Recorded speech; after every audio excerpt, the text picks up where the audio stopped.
This week on Vaticano, follow the beatification of Pope John Paul I, known by the faithful as the Smiling Pope.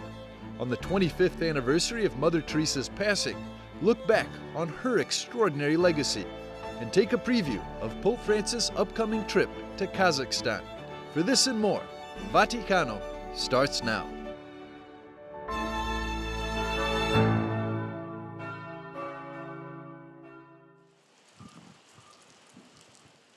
Autoritate nostra apostolica, facultatem facimus, ut venerabilis servus Dei, Ioannis Paulus I, Papa.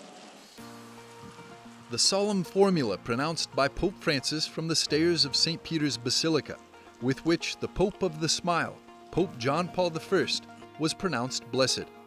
The liturgical memory of the new blessed was placed on the calendar for the 26th of August, the day of Pope John Paul I's election in 1978. The beatification formula was followed by the applause of the 25,000 faithful present in St. Peter's Square despite the rain, while the tapestry with the portrait of Pope Luciani, painted by the Chinese artist Yan Zhang, was unveiled on the facade of the Vatican Basilica. Right after, a relic of the new blessed was brought up to the altar, an autographed written work from Albino Luciani from 1956, a draft outline for a spiritual reflection on the three theological virtues that he used for his general audiences as Pope. In his homily, Pope Francis remembered the smile of Pope Luciani, capable of transmitting the goodness of the Lord. È bella una chiesa con il volto lieto, eh? How beautiful is a church with a happy, serene, and smiling face. A church that never closes doors, never hardens hearts, never complains or harbors resentment, does not grow angry or impatient, does not look dour or suffer nostalgia from the past, falling into an attitude of going backwards. Let us pray to him, our Father and our brother, and ask him to obtain for us the smile of the soul, a transparent smile that does not deceive, the smile of the soul. Il sorriso dell'anima. At the end of the celebration, Pope Francis invited the faithful to pray for peace in all the world, and in a particular way for Ukraine, following the example and the holiness of life of the new blessed, John Paul I.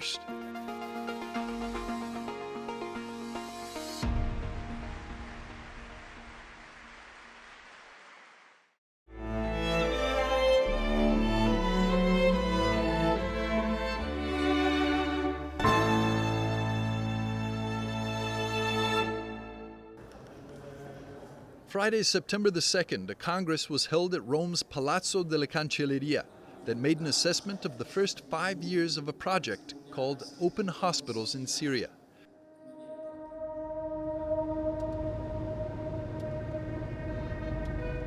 It's a project supported by Pope Francis that since 2017 has guaranteed more than 80,000 free treatments for the most vulnerable in Syria.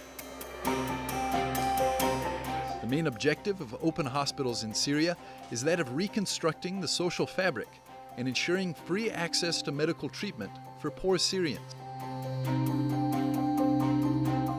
By way of the enhancement of 3 nonprofit hospitals managed by religious congregations. It's an initiative that was born of an idea from Cardinal Mario Zenari, the Apostolic Nuncio in Damascus for the last 14 years, and carried out by the AVSI Foundation, with the support of the Dicastery for the Promotion of Integral Human Development. Cardinal Zenari, in a brief meeting with journalists, asked communications media not to forget Syria, which still today doesn't show any signs of rebuilding, now 12 years on from the beginning of the war. Cadono meno bombe, molto meno, solo. Many fewer bombs are falling, but a silent bomb has exploded that makes no noise. The bomb of poverty that has struck more than 90% of the population, forced to live under the poverty line. There's hunger. So many children are suffering from malnutrition.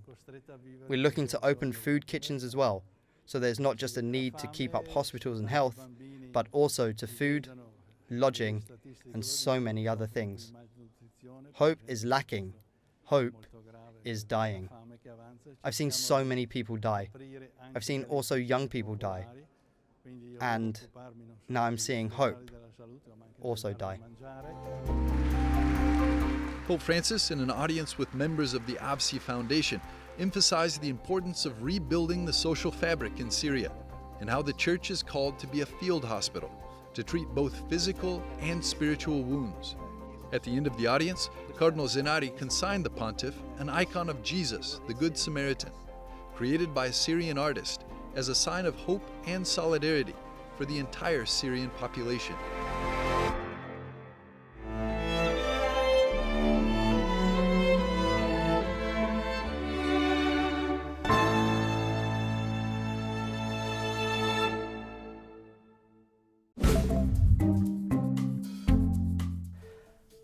Hello and welcome to this week's Vaticano updates, the most important news from Pope Francis and the Vatican. Father Federico Lombardi, who is the director of the Vatican Press Office, he has been the director from 2006 to 2016, celebrated his 50th anniversary of his ordination with a Holy Mass here in Rome. The Jesuit was ordained a priest in 1972 and turned 80 years old on August the 29th. The Holy See said Pope Francis's recent comments on a car bombing that killed the daughter of an ally of Russian President Vladimir Putin should not be interpreted as a political stance. In a statement, the Vatican also called the Russia-Ukraine conflict a large-scale war in Ukraine initiated by the Russian Federation. Pope Francis met Italian President Sergio Mattarella in the Papal Chapel here in Rome. The statesman had already received a congratulatory telegram from the Pope on his 81st birthday at the end of July, and he also attended the beatification ceremony of Pope John Paul I after a meeting with Pope Francis. A German court has ruled recently that silent prayer gatherings near an abortion counselling facility cannot be prohibited.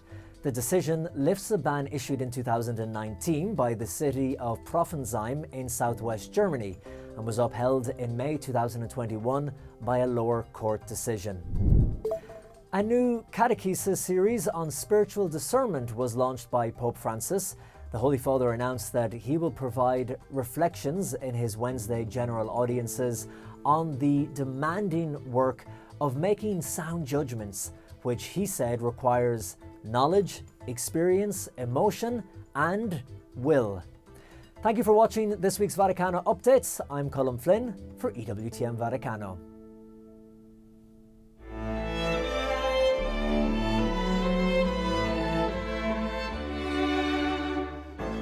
In a few moments, we'll be back with more on Vaticano.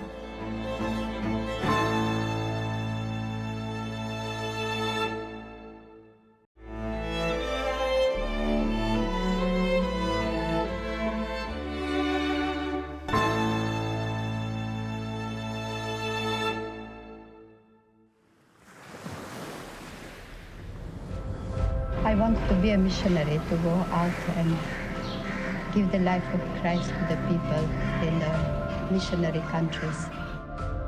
25 years ago, one of the spiritual giants of the last century passed away. She was no politician, no businesswoman, no artist, and no billionaire. Yet her life impacted the church and the world like few others. To her, it was an answer to the cry of Jesus on the cross, "I thirst."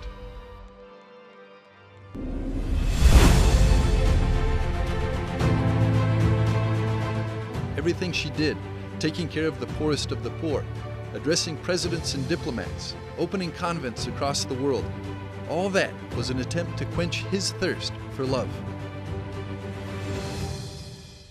I was very, very struck by that. In 1979, of course, one of the most famous events in her life, she wins the Nobel Peace Prize. And she goes to give a speech in Oslo to world leaders, to very much the elite of the world. And nobody was expecting for her to say what she said. But she very famously condemned abortion. She called abortion the greatest destroyer of peace in the world. And that was a very bold thing. And those are the kind of statements that can get you canceled in today's world. But she had that courage, and it wasn't just then. In all her interviews, she always challenged people with a very strong moral compass and a very strong sense of courage. David Naglieri is the director of a new movie about St. Teresa of Calcutta, produced by the Knights of Columbus. The Missionaries of Charity, the order Mother Teresa herself founded, gave unprecedented access to their archives and local projects. It was finished in time for the 25th anniversary of her passing.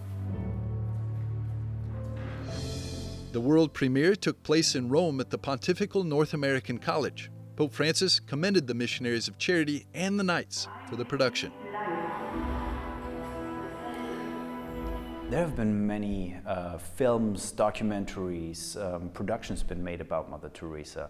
What would you say is maybe special or also unique about this new project? Unprecedented is the Missionaries of Charity totally opened up all their apostolates to us. And Mother Teresa very famously said, if there was a need on the moon, we would go there. And we wanted to show that that's real. So in this film, we go to Tijuana, Mexico, where there's a canal where the poor people live and where they go and minister to them. We went to the Amazon jungle in Brazil, and we had drones following the Missionaries of Charity on little boats as they go to help the indigenous tribes that have no connection to the outside world. We went to the slums of Manila.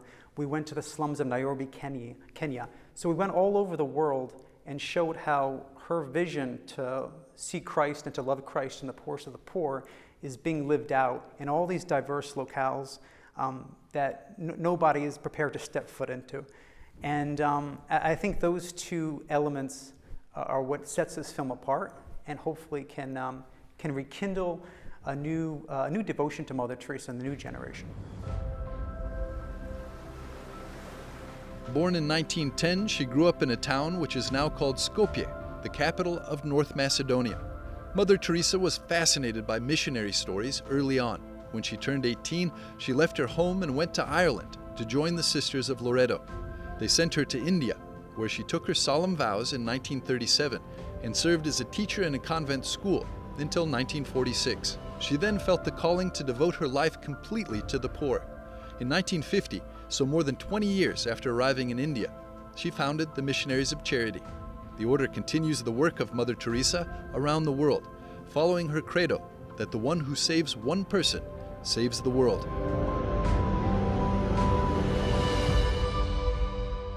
What would you say is Mother Teresa teaching the Church today as a fairly new saint? She was canonized in this century. What is her message for our generation today? Mother Teresa obviously was a great saint of the 20th century, a great missionary. But I think what she always taught people is that we're not social workers. What we're doing is we're serving Christ and the poor. And everything was rooted in a deep sense of prayer and very much in her own devotion to the Eucharist. And it was encounter with Christ and the poor. And so I think it's very important as we go out to build a civilization of love, as we bring forward the new evangelization, as we try to work to build better communities, and create the civilization of love, that we maintain that idea that it's all rooted in Christ and that ultimately it's all rooted in prayer. The official Mother Teresa movie was produced by the Knights of Columbus.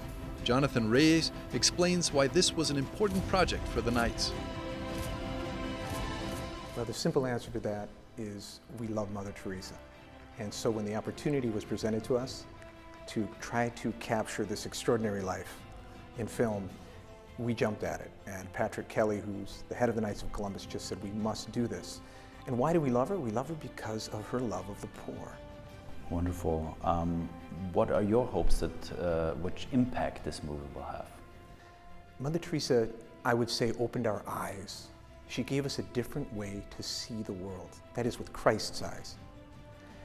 At a time when people are talking public policy, which they should be, I've been in that space, and worried about how do we deal with suffering, how do we deal with injustice, etc.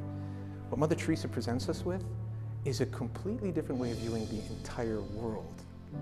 That at the heart of the world really is love.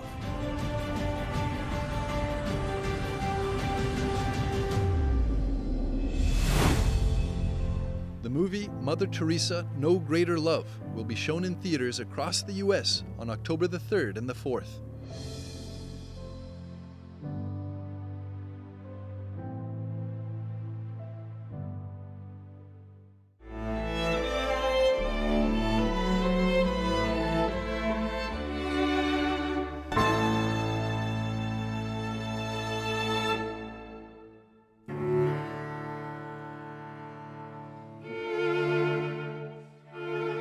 Every year on September the 14th, the Catholic Church celebrates the feast of the Exaltation of the Holy Cross, together with the Orthodox Church and other Christian denominations.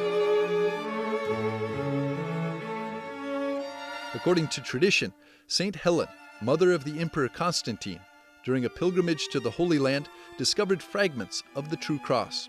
On September the 14th of 326 AD, Helen delivered the relic to the Bishop of Jerusalem, who, lifting it up before the faithful, invited them to adore it. For its part, the Feast of the Exaltation of the Cross is universally celebrated in all of the Church. On the other hand, we see how the different local churches live this day in very different ways, as a result of their own history, culture, and popular devotion. This is the case also for the Feast of the Holy Cross of the Miracles of El Bonillo, Spain. For almost 4 centuries, on the 14th of September, the faithful of El Bonillo go out into the streets to venerate the image of this wooden crucifix that, according to tradition, traveled from Rome to the heart of Spain's Castilla-La Mancha region, working miracles along the way. The history of this extraordinary voyage starts on July the 8th, 1623. In Rome, Pope Gregory XV was dying, and before breathing his last breath, he bequeathed an oil-painted walnut cross to his spiritual director, a Franciscan from El Bonillo. The most holy Christ of the miracles is the cross Pope Gregory XV kept in his cell, on the headboard of his bed. And after his death, it was passed on to a Franciscan that attended to him spiritually. That Franciscan was from this town of Bonillo. During his stay in El Bonillo, the Franciscan Carralero stayed 3 days in the home of Anton Diaz, a humble farmer, and as a sign of thanksgiving, gave him the crucifix.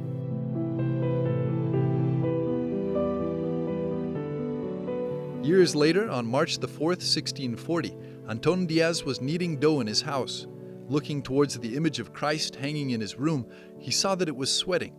Conscious that there was no humidity and it wasn't hot, he went to the convent of the Augustinians in the city to tell them what had happened. After noting that the sweat was only on the figure of Christ and not on the cross or behind it, he was taken to the church of Santa Catalina of El Bonillo, where it was locked within the main altar. 2 weeks went by, and despite the cold, the sweat hadn't dried. After this first event, numerous miracles happened that were attributed to the intercession of the Holy Cross, and finally, in April of 1641, the Diocese of Toledo approved them, and since then, the cross has been on display in the Church of El Bonillo as a destination for numerous pilgrimages. This is only one example of the multiple popular expressions that converge in the universal devotion of Christians to the cross, where human misery and God's mercy meet, thus beginning the history of salvation.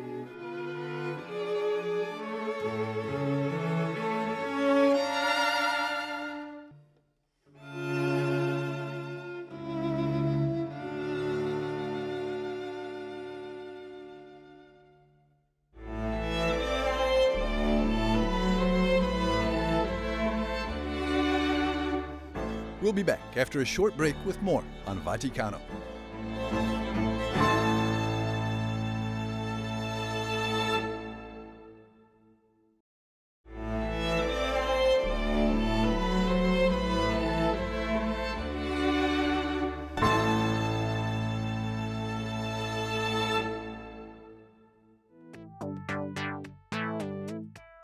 While in Rome, Pope Francis is making his preparations to travel to Kazakhstan, we make our way south to Nur Sultan to see what awaits the Holy Father in the nation's capital.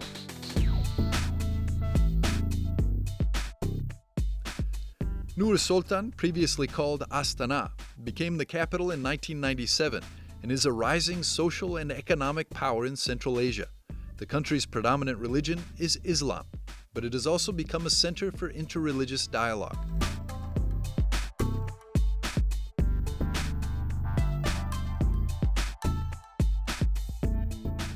The Nazarbayev Center is organizing the interreligious summit that the Holy Father will be attending during his visit. The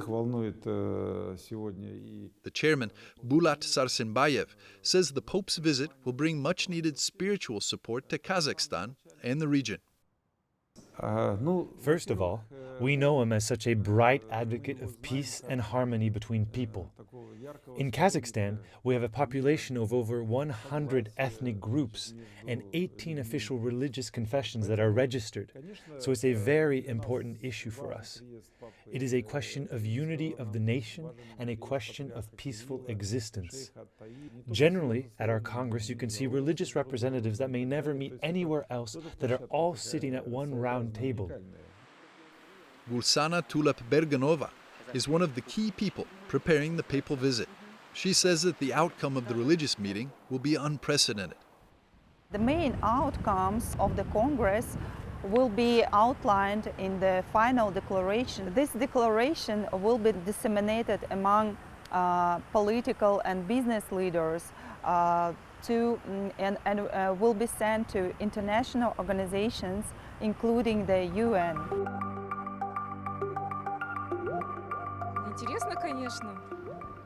Locals have received the news of Pope Francis's upcoming visit positively and say that Kazakhstan is open for anyone to visit, especially for such an important religious leader as Pope Francis.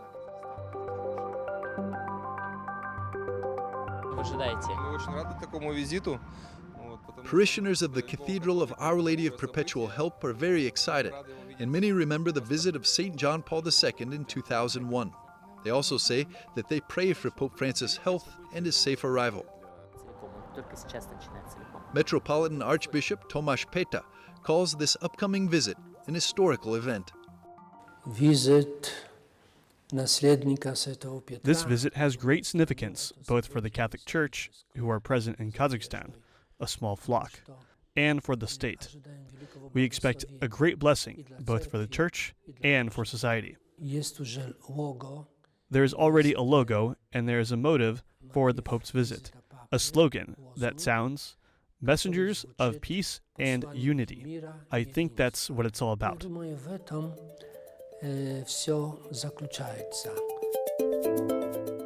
The highlight for Catholics will be the celebration of Holy Mass at the Expo Square.